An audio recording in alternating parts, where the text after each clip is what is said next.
माघ मास के शुक्ल पक्ष की जया एकादशी। युधिष्ठिर महाराज ने भगवान श्री कृष्ण से पूछा, भगवान कृपा करके यह बताइए कि माघ मास के शुक्ल पक्ष में कौन सी एकादशी होती है, उसकी विधि क्या है तथा उसमें किस देवता का पूजन किया जाता है। भगवान श्री कृष्ण बोले, राजेंद्र, माघ मास के शुक्ल पक्ष में जो एकादशी होती है उसका नाम जया है। वह सब पापों को हरने वाली उत्तम तिथि है। पवित्र होने के साथ ही पापों का नाश करने वाली तथा मनुष्यों को भोग तथा मोक्ष प्रदान करने वाली है। इतना ही नहीं, वह ब्रह्म हत्या जैसे पाप तथा पिशाचत्व का भी विनाश करने वाली है।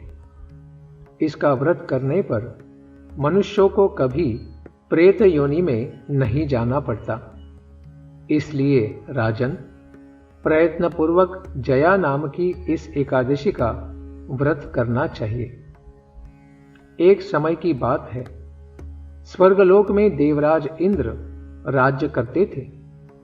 देवगण पारिजात वृक्षों से युक्त नंदन वन में अप्सराओं के साथ विहार कर रहे थे।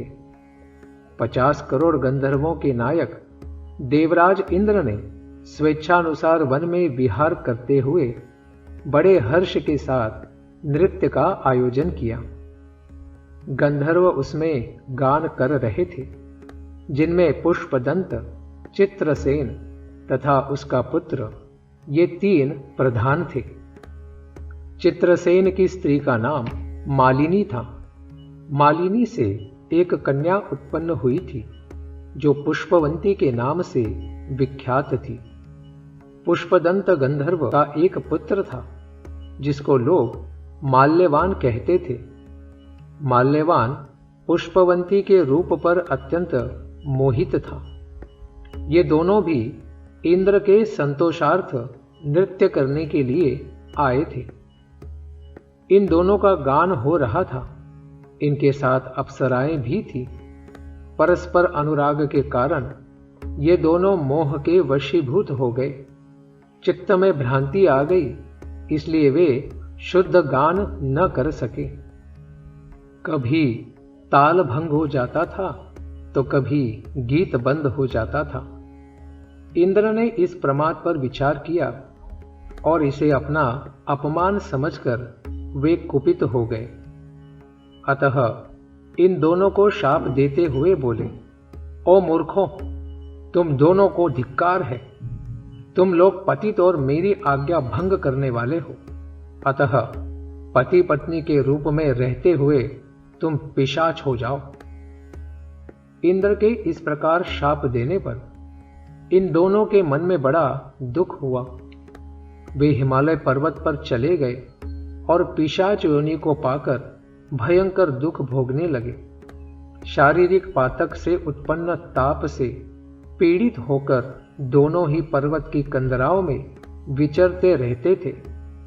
एक दिन पिशाच ने अपनी पत्नी पिशाची से कहा, हमने कौन सा पाप किया है जिससे यह पिशाच योनि प्राप्त हुई है। नरक का कष्ट अत्यंत भयंकर है तथा पिशाच योनि भी बहुत दुख देने वाली है। अतः पूर्ण प्रयत्न करके पाप से बचना चाहिए। इस प्रकार चिंतामग्न होकर वे दोनों दुख के कारण सूखते जा रहे थे। दैव योग से उन्हें माघ मास के शुक्ल पक्ष की एकादशी की तिथि प्राप्त हो गई। जया नाम से विख्यात वह तिथि सब तिथियों में उत्तम है। उस दिन उन दोनों ने सब प्रकार के आहार त्याग दिए, जल पान तक नहीं किया, किसी भी जीव की हिंसा नहीं की, यहां तक कि खाने के लिए फल तक नहीं काटा। निरंतर दुख से युक्त होकर वे एक पीपल के समीप बैठे रहे। सूर्यास्त हो गया। उनके प्राण हर लेने वाली भयंकर रात्रि उपस्थित हुई। उन्हें नींद नहीं आई। वे रति या कोई सुख भी नहीं पा सके। सूर्योदय हुआ, द्वादशी का दिन आया। इस प्रकार उस पिशाच दंपति के द्वारा जया के उत्तम व्रत का पालन हो गया। उन्होंने रात में जागरण भी किया। उस व्रत के प्रभाव से तथा भगवान विष्णु की शक्ति से उन दोनों का पिशाचत्व दूर हो गया। पुष्पवंती और माल्यवान अपने पूर्व रूप में आ गए।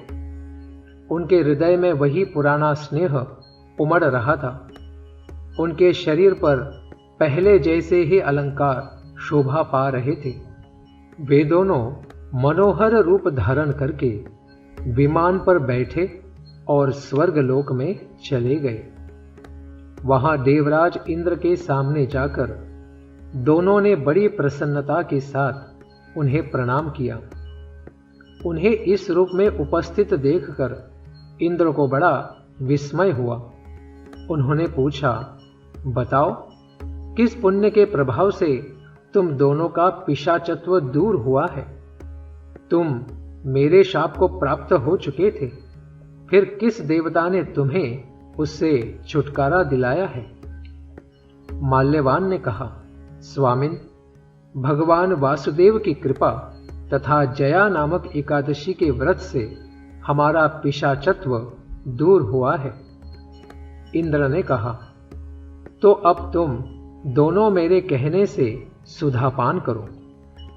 जो लोग एकादशी के व्रत में तत्पर और भगवान श्री कृष्ण के शरणागत होते हैं, वे हमारे भी पूजनीय होते हैं।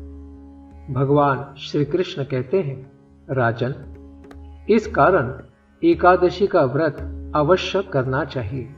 नृपश्रेष्ठ, जया एकादशी ब्रह्म हत्या का पाप भी दूर करने वाली है। जिसने जया एकादशी का व्रत किया है, उसने सब प्रकार के दान दे दिए और संपूर्ण यज्ञों का अनुष्ठान कर लिया। इस महात्म्य के पढ़ने और सुनने से अग्निष्टोम यज्ञ का फल प्राप्त हो जाता है। हरे कृष्ण।